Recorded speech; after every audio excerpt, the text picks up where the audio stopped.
In this lesson, we're going to be talking about multiplying and factoring, and I'm going to be teaching you a multiplying method called foiling. But let's go ahead and start with these first two examples, and in these two examples we're going to be multiplying these polynomials. So it says here find the product. So we have a monomial and we're going to multiply it by a binomial. So the first thing we're going to do is multiply the negative 6x by the 5x. Basically what we're doing here is the distributive property. We also want to use our laws of exponent understanding. So negative 6 times 5 gives us negative 30, and x times x gives us x squared. And then we want to take our negative 6x times negative 3, which is going to give us positive 18x. And you don't need these little lines up here, but I just wanted to use those to help you with the problem. All right, let's look at this next example. Let's go ahead and multiply 3x squared times 4x squared. That's going to leave us with 12x to the fourth.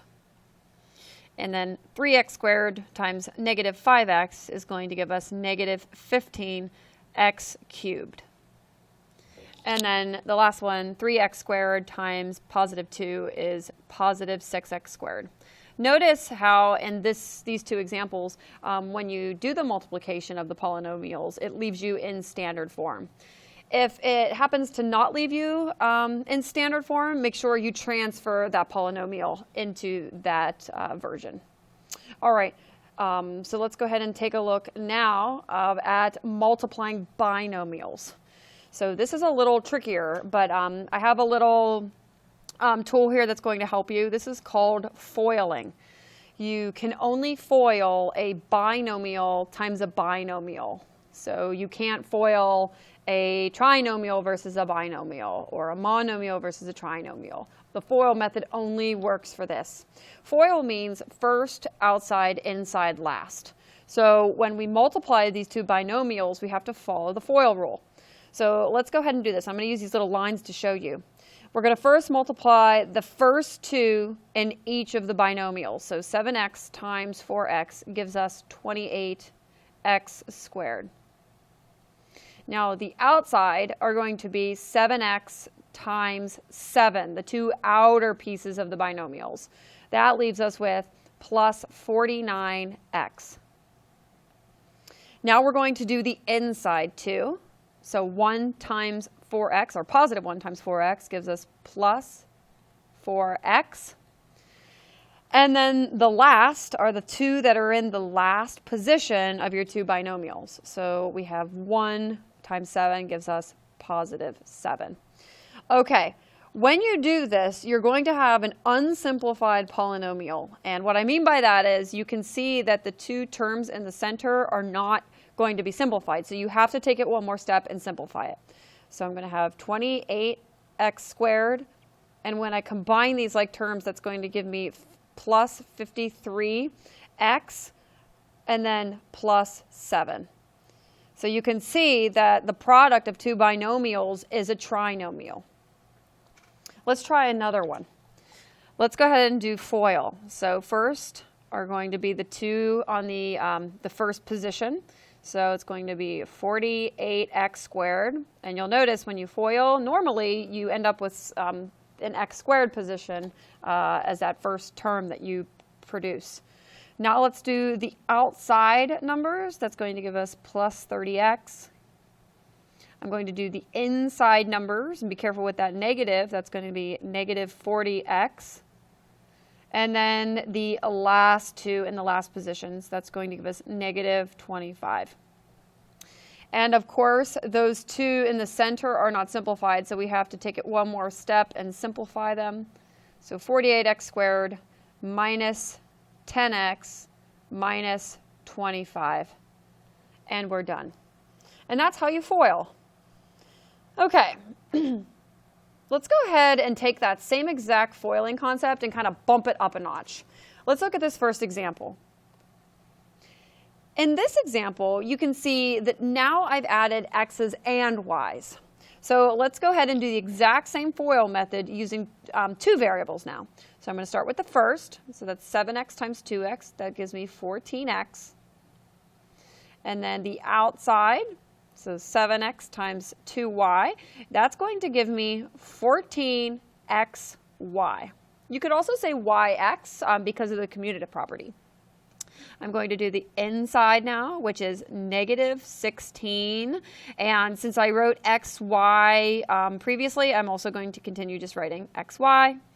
And then the last, which is negative 16y squared.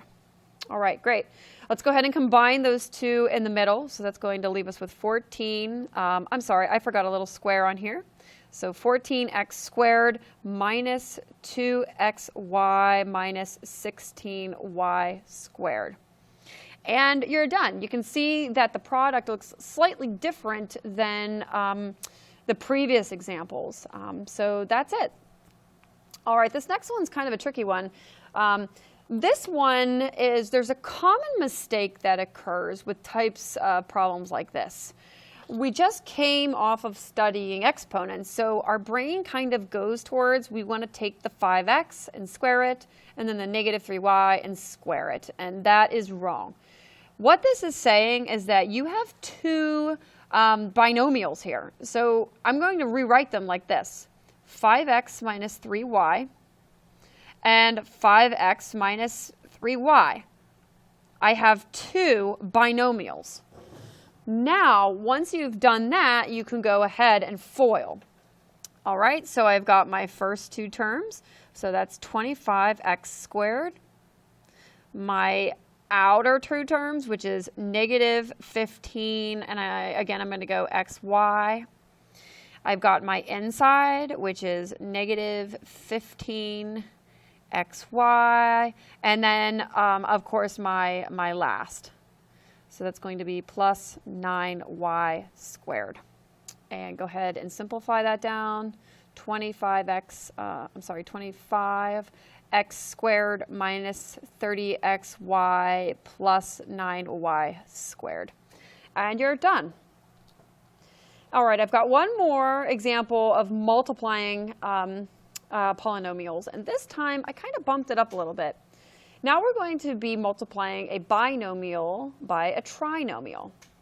And what we're going to do is basically the distributive property. So how I want to break this down is I'm going to go ahead and focus just on the first term in my first binomial. So 5n. I'm going to multiply the 5n by all three of those terms that are in the trinomial. So let's go ahead and do that. I'm going to say 10n to the third power, be very careful with your exponents, minus 25n squared plus 25n. Okay, I'm going to go ahead and change my pen color here just to kind of distinguish between the two terms. Now I'm going to go ahead and take negative 8, and I'm going to do the same exact thing. I'm going to multiply it by all three of the terms in the trinomial. So negative 8 times 2n squared, I'm going to tack it right onto the end here, so negative 16n squared. And then negative 8 times negative 5n gives me positive 40n. And then negative 8 times positive 5 gives me negative 40. Okay, you should get something like this with 6 different terms. Now we need to go ahead and combine the like terms. So let's go ahead and do this.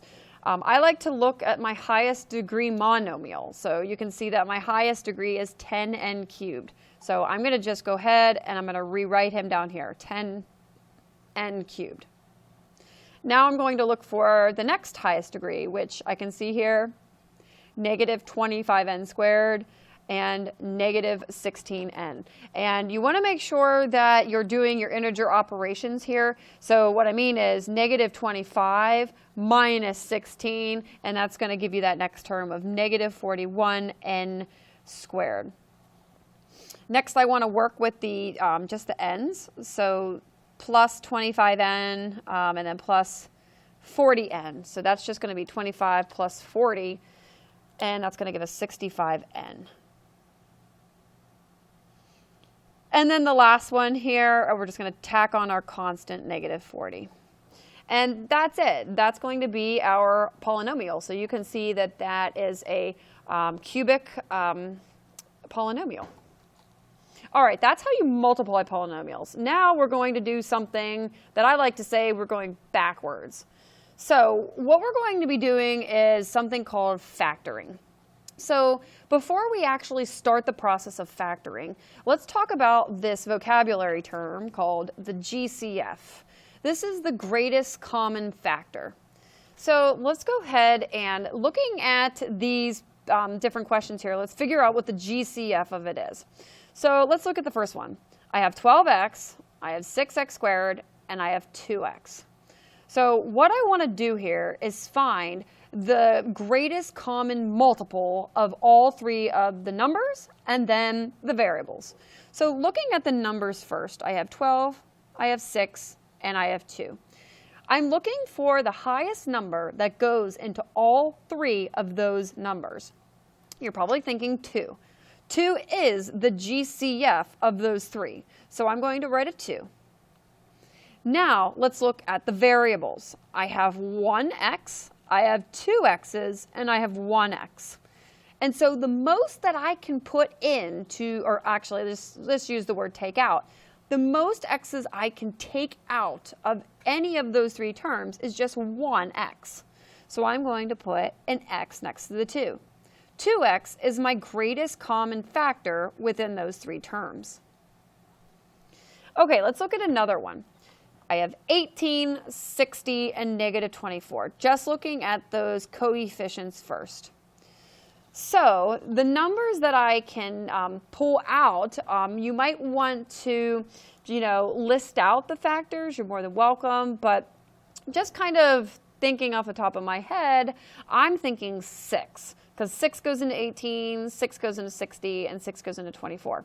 Then you might ask yourself, is there a higher number that could go into all three of those? And I don't see any, so I'm going to stick with 6. Okay, now let's think about the variables. So I have x to the 5th, x to the 3rd, and x squared. So if I was going to, here's another way to look at it. Let's say that I have 1, 2, 3, 4, and 5. I've got 5 here. I've got 1, 2, and I've got 3 here, and I've got 2 here. What is the most that I could take out of all three groups? Well, I can take out 2 here, and that means I can only take 2 here and 2 here, meaning that it's the same amount that I'm taking out. So 6x squared would be my GCF. Here's another one. 27, 54, and 108. So you might need to use your calculator to find those factors, but let's just focus on 27, because in my mind I'm thinking, well, 27, doesn't that go into 54? And it does, it goes in there twice. So I'm going to check 108, and if I divided 108 by 27, that's going to give me 4. So my GCF here, the coefficient is going to be 27. Now let's focus on the variables. I've got y to the 5th, I've got y and x, and I've got y squared. So let's focus on the y's first. The most y's I can take out of any of these is just 1. The x's, well, notice that I have an x in this term, but I don't have one in this term or in this term.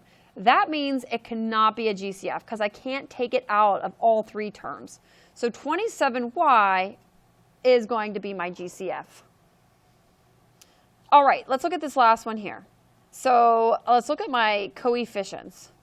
So 40 and 15, and automatically my brain goes to 5. Is there anything higher than 5? I don't think so. So I'm going to write a 5 here. And then I'm going to focus on my a's. I know that I have a, b, c, but let's just focus on the a's. So I've got a squared and I've got a cubed. So the most that I can take out of both of these is just going to be a squared. And then if I focus on the b cubed and the b squared, the highest I can take out is b squared.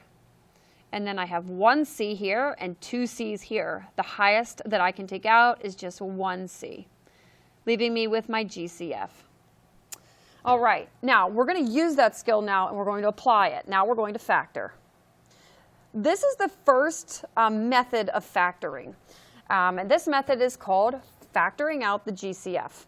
when you're factoring, this unit we're going to be learning multiple different ways on how to factor. And when you do this, the first method that you want to use is, can you pull out a GCF? That should always be your first question when factoring. So let's look at this first one, 36n squared minus 42. So what we want to do, we want to figure out what the GCF is of those two terms, just like we did before. So it looks like I have 36 and 42, so I'm thinking 6. So I'm going to go ahead and write a 6. Now, let's kind of look at our n's. Notice I only have n squared in the first term. I don't have anything in the second term. Therefore, there's no GCF that can be pulled out of the variables. So here's the new part. So when I'm factoring this, I'm going to write my greatest common factor, and then I'm going to separate it with parentheses. Now I want to ask myself, what is left over once I pulled out the 6? So I'm going to say 6n squared, and let me explain. When you distribute your GCF back in, you should get the term 36n squared. So just to kind of check ourselves, 6 times 6n squared gives us 36n squared, meaning that you just factored. Now let's look at the next term, minus 42. So if you pulled out a 6, what would be left over? You might be thinking negative 7. To check yourself, you can say 6 times negative 7 should give us negative 42, which it does. You've just factored the polynomial. All right, let's go ahead and look at the next one. I've got, let's look at the coefficients first. So 30, we've got 24, and we've got 9. So kind of think about what you want to pull out of this. The first thing that comes to my head is a 3. And you might want to think, is there anything higher that I could pull out? Well, not really. So 3 is going to be your coefficient.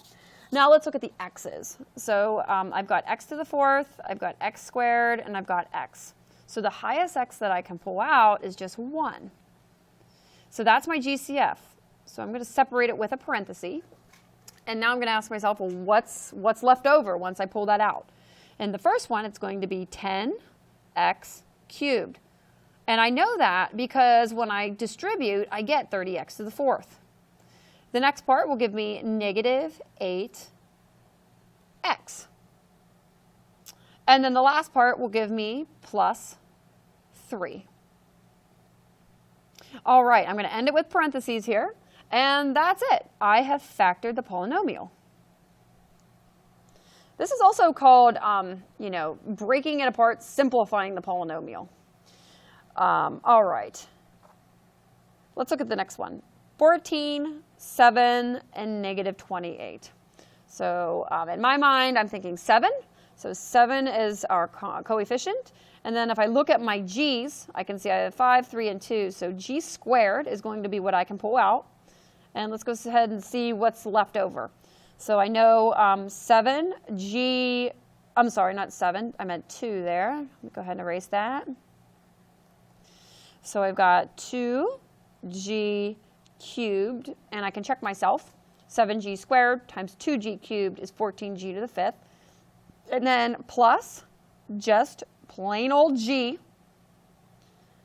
And then minus 4.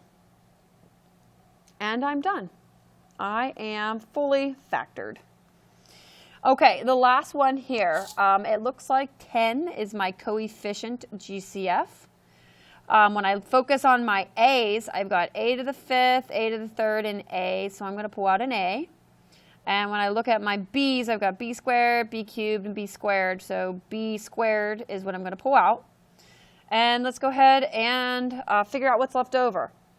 So what's left over here is a to the 4th minus 9a squared b plus 2, and that's it. I am fully factored. All right, and that is how we factor. And I believe that is all we're going to do today. in this video, just as a reminder. So just want to keep all of the methods in line. The GCF and factoring out the GCF is always the first thing you do when factoring a polynomial.